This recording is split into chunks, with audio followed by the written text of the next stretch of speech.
ذرا ایک واقعہ ہے جو شیخ اصغر نے بیان کیا. 3 افراد پیغمبر اسلام کی زیارت کے لیے مدینے آئے. اب یہ 3 افراد مدینے سے باہر سے آئے اور کہا کہ ہم جناب ختمی مرتبت کی زیارت کرنا چاہتے ہیں. جب مدینے پہنچے تو ان میں سے ایک نے کہا کہ بھئی دیکھو ہمیں رسول خدا صلی اللہ علیہ وسلم کے لیے زحمت کا سبب نہیں بننا چاہیے. تو دوسرے نے پوچھا کہ کیسے زحمت کا سبب بنیں گے؟ کہ اگر ہم تینوں ان کے مہمان بن جائیں تو 3 افراد انہیں گھر پہ رکے ہوں گے, اب ان کو 3 افراد کے کھانے کا اہتمام کرنا پڑے گا, 3 افراد کے رکنے کا اہتمام کرنا پڑے گا. تو کہا بات تو تم صحیح کہہ رہے ہو, پھر کیا کریں؟ تو اس نے کہا کہ میں رسول خدا کا مہمان بن جاتا ہوں. تو اس نے کہا پھر میں کیا کروں گا؟ کہ تم علی مرتضیٰ کے مہمان بن جاؤ. تیسرے نے کہا میں کیا کروں؟ کہ بھائی نہ پیغمبر جیسا کوئی ہے نہ علی جیسا کوئی ہے, تو تم اللہ کے مہمان بن جاؤ. پتہ نہیں بات پہنچ رہی ہے نہیں پہنچ رہی.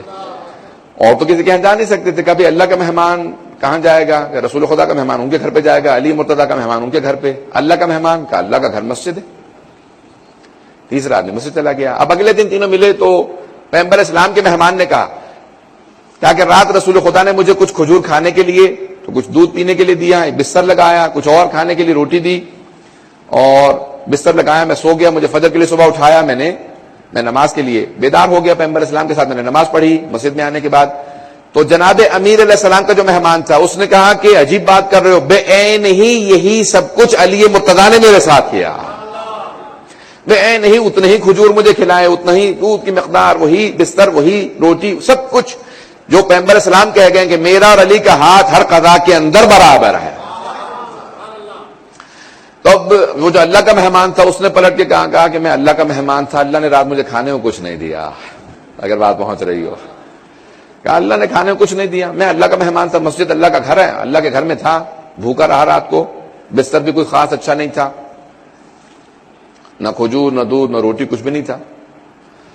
فوراً رحمت پروردگار کو جلال آیا اور جناب جبرائیل سے کہا کہ اے جبرائیل جاؤ جا کے میرے حبیب کو کہو کہ درود ہو آپ پر اور آپ کی آل پر. تو جناب جبرائیل آئے, کہا کہ یا رسول اللہ, اللہ آپ پر اور آپ کی آل پہ درود و سلام بھیجتا ہے اور فرماتا ہے کہ میرے مہمان سے کہہ دیجئے کہ اگر بھوک سے بہتر کوئی شے ہوتی تو پروردگار وہی اپنے مہمان کو دیتا.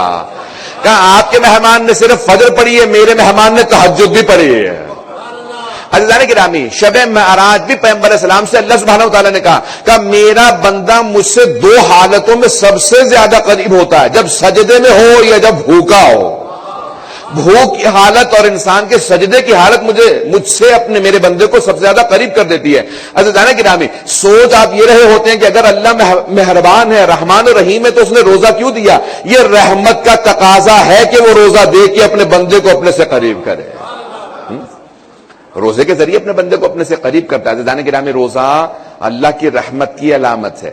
برحمتك يا أرحم الراحمين وصلى الله على محمد وآله الطاهرين.